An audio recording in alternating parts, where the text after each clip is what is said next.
Welcome to another wind down with Cynthia Newell. I don't know about you, but when I was a little girl, I loved bedtime stories.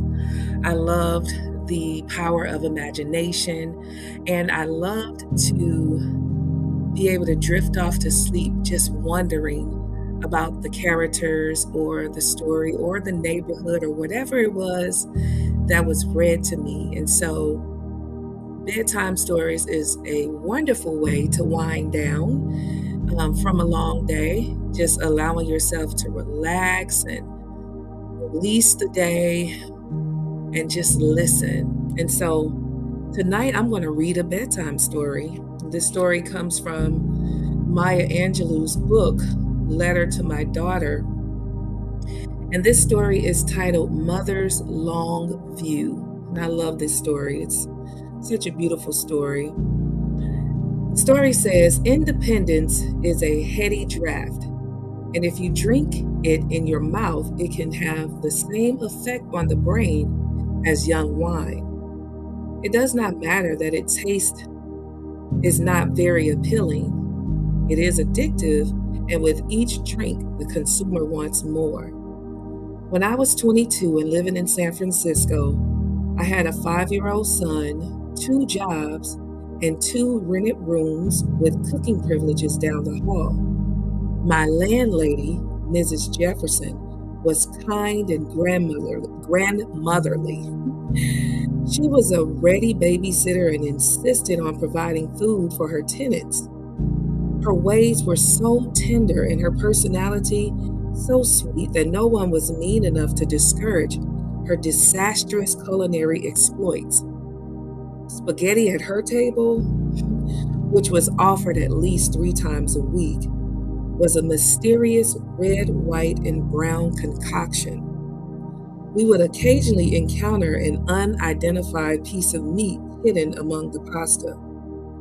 There was no money in my budget for restaurant food, so I and my son Guy were often loyal, even if unhappy, diners at Ches Jefferson.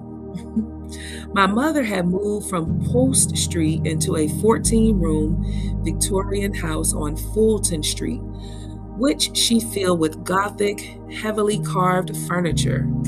The upholstery on the sofa and occasional chairs were red wine-colored mohair. Oriental rugs were placed throughout the house.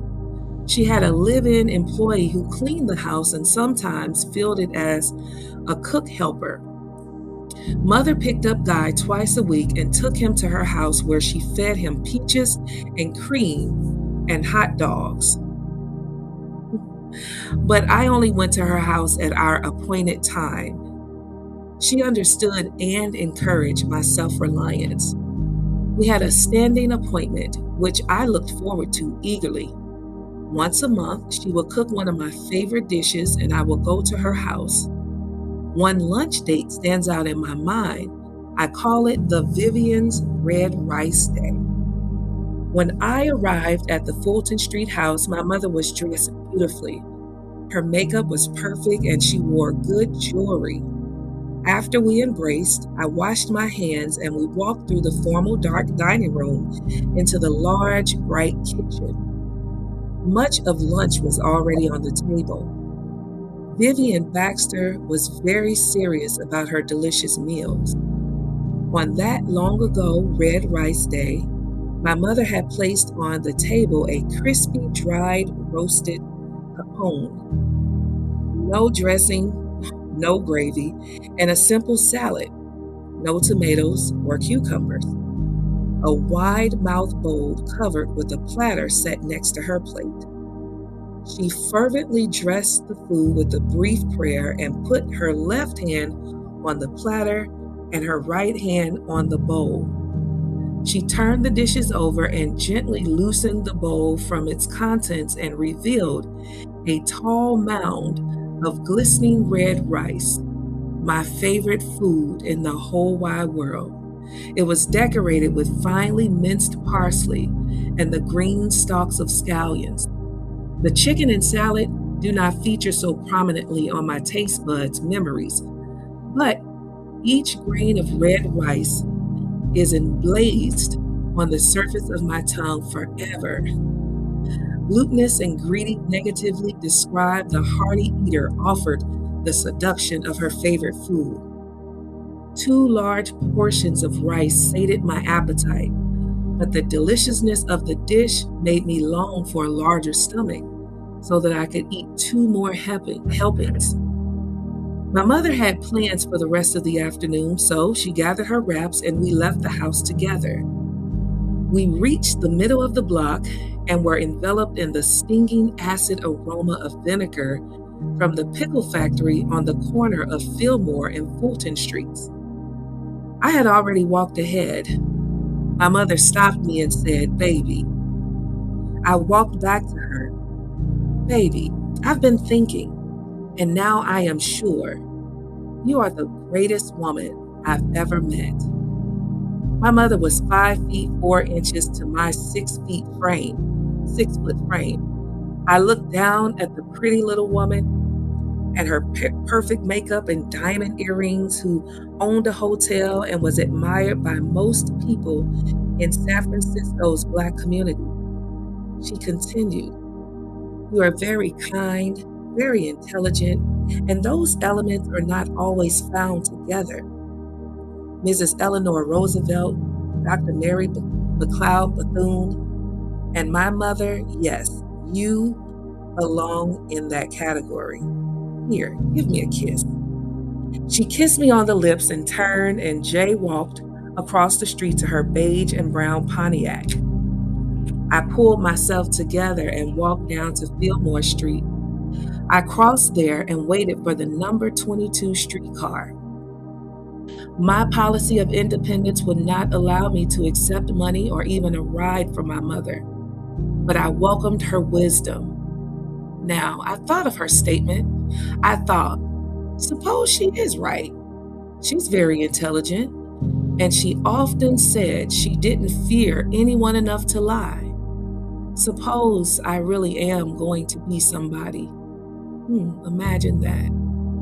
At that moment, when I could still taste the red rice, I decided the time had come when I should cut down on dangerous habits like smoking, drinking, and cursing. Imagine, I might really become somebody someday.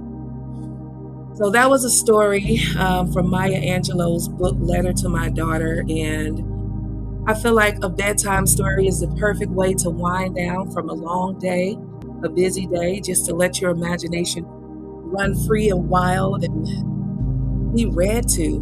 The title of that story was Mother's Long View.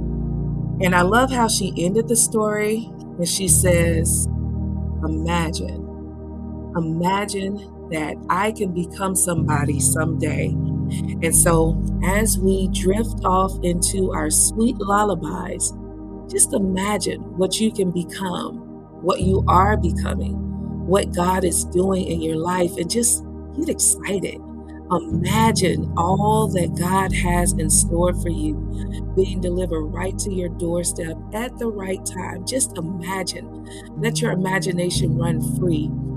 You know, when we are kids, I know when I was a child, I was a big daydreamer. Like, I could just be lost in my thoughts for hours and would forget where I was. And because of my imagination, it allowed me to be very creative in writing and drawing and just poems, just a lot of different things.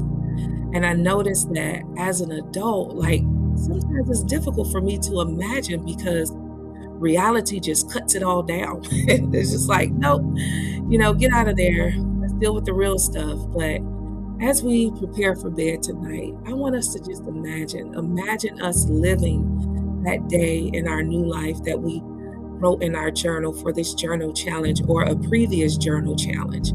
Just imagine experiencing all the goodness that you've prayed for, and then allow God to give you a dream, to take you there in the dream world and feel it in your soul, you being, doing, and having exactly what you imagined for.